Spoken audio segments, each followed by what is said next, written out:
The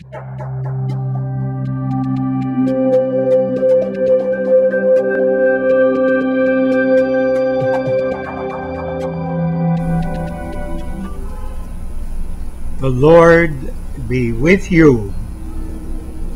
A reading from the Holy Gospel according to John.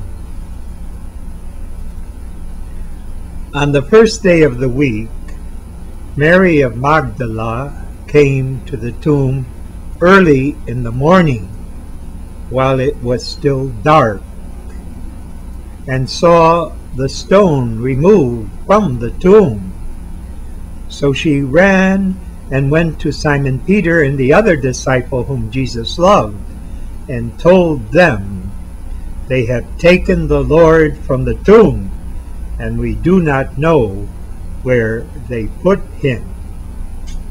But Mary stayed outside the tomb weeping, and as she wept, she bent over into the tomb and saw two angels in white sitting there, one at the head and one at the foot, where the body of Jesus had been. And they said to her, "Woman, why are you weeping?" She said to them, "They have taken my Lord, and I don't know where they have laid him." When she had said this, she turned around and saw Jesus there, but did not know it was Jesus. He said to her, "Woman, why are you weeping? Whom are you looking for?" She thought it was the gardener, and said to him, "Sir, if you carried him away, tell me where you laid him, and I will take him." Jesus said to her, "Mary." She turned and said to him in Hebrew, "Rabboni," which means teacher. Jesus said to her, "Stop holding on to me, for I have not yet ascended to the Father. But go to my brothers and tell them, I am going to my Father and to your Father, to my God and your God." Mary of Magdala went and announced to the disciples, "I have seen the Lord," and what he told her. This is the good news of our salvation. So we are celebrating today the feast of this great woman whom Jesus converted, liberated, reconciled, and had a very close relationship with.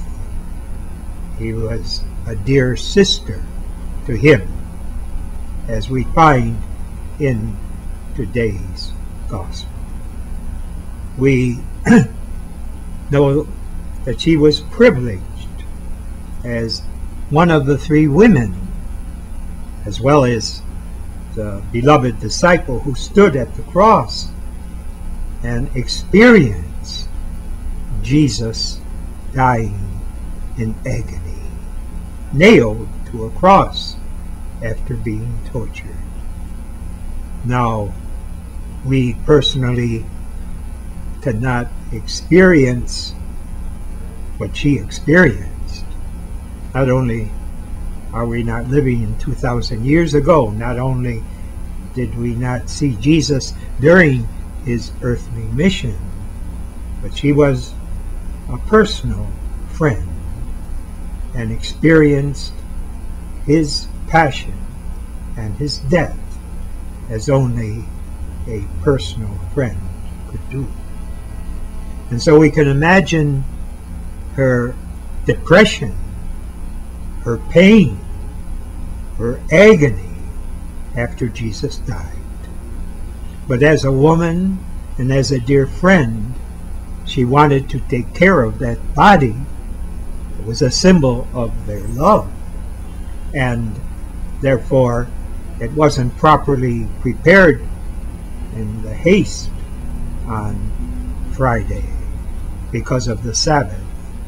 So she was returning on the first day of the week to finish the task, which was a task of love, also not attractive, to take care of the broken, dead body of her best friend, Savior, the prophet, Jesus of Nazareth. And we know from the incident in today's gospel that the real experience of Mary was a surprise. Maybe Jesus had told them he would rise from the dead, but it never seeped in, it never penetrated, so that they understood exactly what he was talking about. But we see in this episode both the risen Jesus, the Jesus we experience in the sacrament of the Holy Eucharist, and the friendship between these two persons, Jesus and his dear friend.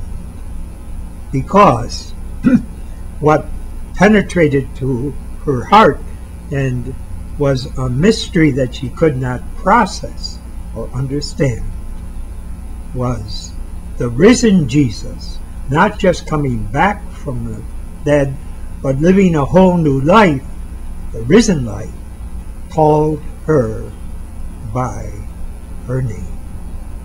No one ever called her by her name the way Jesus did. She knew it was he, not a ghost, not a phantasm, not a dream. Jesus, her best friend, was real, as he is real to us in our Christian faith experience. But there's another message that Jesus wanted her to convey to his disciples.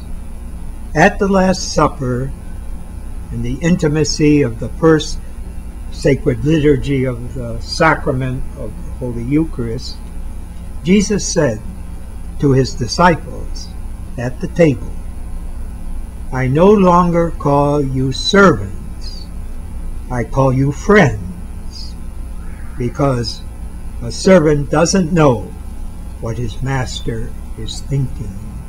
But I have completely opened my heart to you, and I'm giving you a type of peace that this world cannot give. We are all dear friends."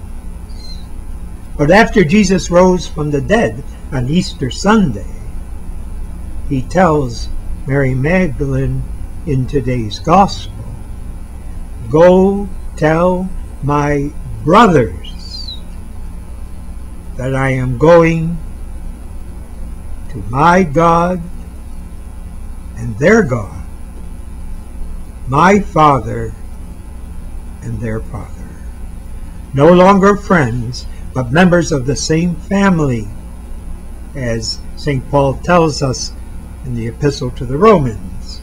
We are all adopted children of God, where God is our Father, Jesus is our brother, and Mother Mary is our mother.